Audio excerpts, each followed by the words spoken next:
இது வந்து என்னுடைய ஒரு சஜஷன் தாங்க. இது நடக்குமா, உடனே நடக்காதுன்னு எனக்கு தெரியும். அப்படியே நடந்தாலும் அதை நடக்க விட மாட்டாங்கன்னு எனக்கு தெரியும்.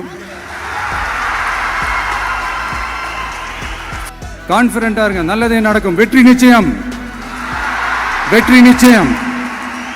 இப்போ போன மே மாதம் 5ஆம் தேதி அந்த நீட் எக்ஸாம்லாம் நடந்துச்சு. அதில் சில குளறுபடிகள்லாம் நடந்ததா நம்ம நிறைய அந்த செய்திகள்லாம் பார்த்தோம், படித்தோம் இல்லையா? அதுக்கப்புறமே என்ன ஆயிடுச்சுன்னு பார்த்தீங்கன்னா, அந்த நீட் தேர்வுக்கு மேலே இருக்கிற அந்த நம்பகத்தன்மையை வந்து மக்கள் மத்தியில் சுத்தமாக போயிடுச்சு. இனிமேல் நாடு முழுக்க அந்த நீட் தேர்வே தேவையில்லை அப்படிங்கிறத இந்த செய்திகள் மூலிமா நாம் எல்லாருமே புரிஞ்சுக்கிட்ட ஒரு விஷயம். சரி, இதுக்கு என்னதான் தீர்வு அப்படின்னா, நீட்டு விலக்கு தான் வந்து இதுக்கு உடனடி தீர்வு.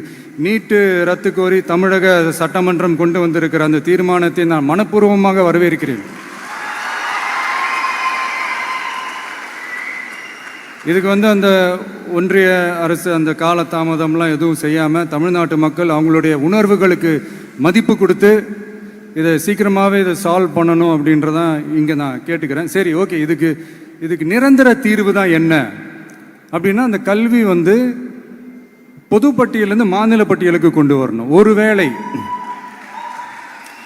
அதில் ஏதாவது சிக்கல்கள் இருக்குது அப்படின்னா ஒரு இடைக்கால தீர்வாக இந்த இந்திய அரசியலமைப்பு சட்டத்தை திருத்தி ஒரு ஸ்பெஷல் கன்கரண்ட் லிஸ்ட், சிறப்பு பொது பட்டியல் அப்படின்னு ஒன்று உருவாக்கி அதில் கல்வி மற்றும் சுகாதாரத்தை அதில் சேர்க்கணும்.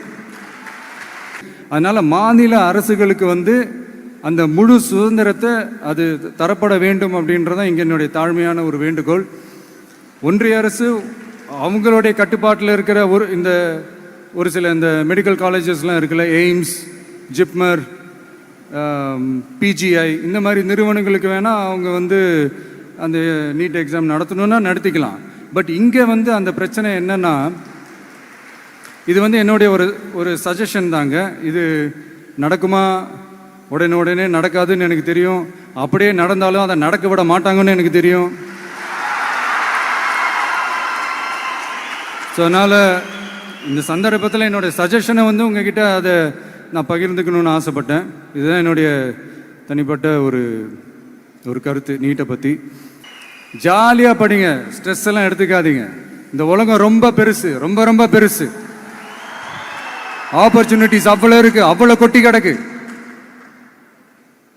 அதனால் ஏதாவது 1-2 மிஸ் பண்ணாலும் எதுவும் ஃபீல் பண்ணிடாதீங்க. அப்படின்னா கடவுள் வந்து இன்னொரு ஒரு பெரிய ஆப்பர்ச்சுனிட்டி உங்களுக்காக வச்சுட்டு காத்துக்கிட்டு இருக்கிறாருன்னு அர்த்தம். அது என்னன்னு தேடி கண்டுபிடிங்க. கான்ஃபிடென்ட்டா இருங்க, நல்லதே நடக்கும். வெற்றி நிச்சயம், வெற்றி நிச்சயம். மீண்டும் சந்திக்கும் வரை நன்றி, வணக்கம்.